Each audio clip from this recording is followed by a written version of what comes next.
இந்த சமூக நீதி அரசுன்னு சொல்றவங்களை பார்த்து கேட்கிறேன். நம்ம பட்டியலின சகோதரர்களுக்கு எத்தனை அமைச்சர் பதவி கொடுத்தீங்கன்னு கொஞ்சம் சொல்ல முடியுமா? ஆனா நம்மளுடைய அரசுல 8 அமைச்சர் பதவிகள் யாருக்கு? நம்ம பட்டியலின சகோதரர்களுக்கு. எல்லாம் நம்ம அண்ணன், நம்ம தம்பி, நம்ம தங்கச்சிங்க. அண்ணல் அம்பேத்கர் அவர்களுடைய கிட்டத்தட்ட 100 ஆண்டு கால கனவு இப்ப நிறைவேறி இருக்கு. நான் ஏன் கொஞ்சம் சவுண்டா பேசுறேன் அப்படின்னா அவங்களுக்கு கேட்கணுன்றதுக்காக தப்பா எடுத்துக்காது. அதே மாதிரி பெண்களோட பாதுகாவலர் நாங்க தான் அப்படின்னு சொல்லிக்கிறவங்களை கேட்கிறேன். எத்தனை பெண்களுக்கு அமைச்சர் பதவியில இடம் கொடுத்தீங்க கொஞ்சம் சொல்ல முடியுமா? எங்க அரசுல 4 சகோதரிகளுக்கு அமைச்சர் பதவி கொடுத்திருக்கிறோம்.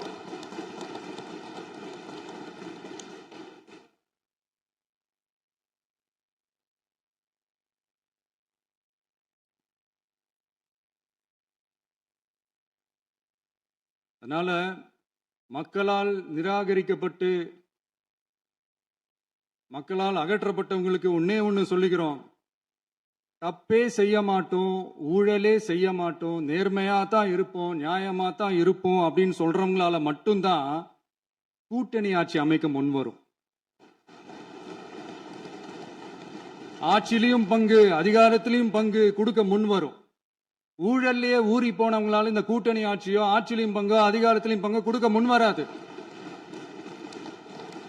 மெஜாரிட்டி இருந்தாலும் தரமாட்டாங்க, மெஜாரிட்டி இல்லைனாலும் தரமாட்டாங்க. கேட்டா ரெடிமேடா ஒரு பதில் ஒண்ணு வச்சிருப்பாங்க, கூட்டணி ஆட்சியை மக்கள் விரும்ப மாட்டாங்கன்னு. அதே மக்கள் தான் இப்ப அவங்கள பார்த்து சிரிக்கிறாங்க. நான் பதவி ஏத்த அன்னைக்கு கொஞ்சம் டைம் அவகாசம் கேட்டேன். எதுக்கு கேட்டேன்? நிதி நிலைமைலாம் கொஞ்சம் மோசமா இருக்குது, அதெல்லாம் கொஞ்சம் சரி செஞ்சுக்கிட்டே படிப்படியா கொஞ்சம் கொஞ்சமா நான் கொடுத்த வாக்குறுதிகள்லாம் செயல்படுத்துவேன், அதுக்காக கொஞ்சம் டைம் அவகாசம் கேட்டேன். நான் ஏதோ வேற எதுக்காகவோ வேற யாருக்காகவோ ஏதோ அவகாசம் கேட்ட மாதிரி. அடுத்து இங்க சபையில இல்லாதவங்களை பத்தி பேச வேண்டாம்னு நினைக்கிறேன்.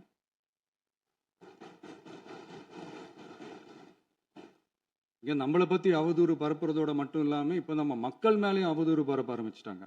மக்கள் நமக்கு ஓட்டு போட்டது தப்பான், குடும்பமா நமக்கு ஆதரிச்சது தப்பான்.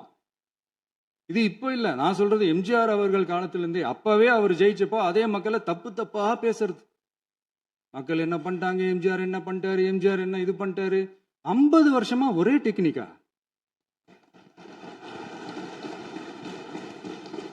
டெக்னாலஜி எல்லாம் மாறி வேற எங்கேயோ போயிட்டு இருக்கு. பஸ் இதுல கொஞ்சம் டெக்னிக்காச்சும் கொஞ்சம் மாத்தினா கொஞ்சம் நல்லா இருக்கும்.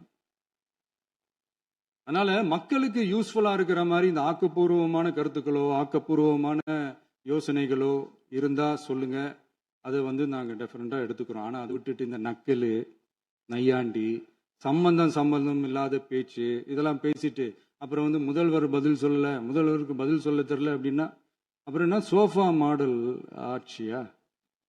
அது என்னன்னு புரியறதுக்கே எனக்கு ரொம்ப நாள் ஆச்சு. இந்த sofa set, table chair, teapoy, furniture பிசினஸ்லாம் வேற எங்க வெளியில போய் பண்ண சொல்லுங்க.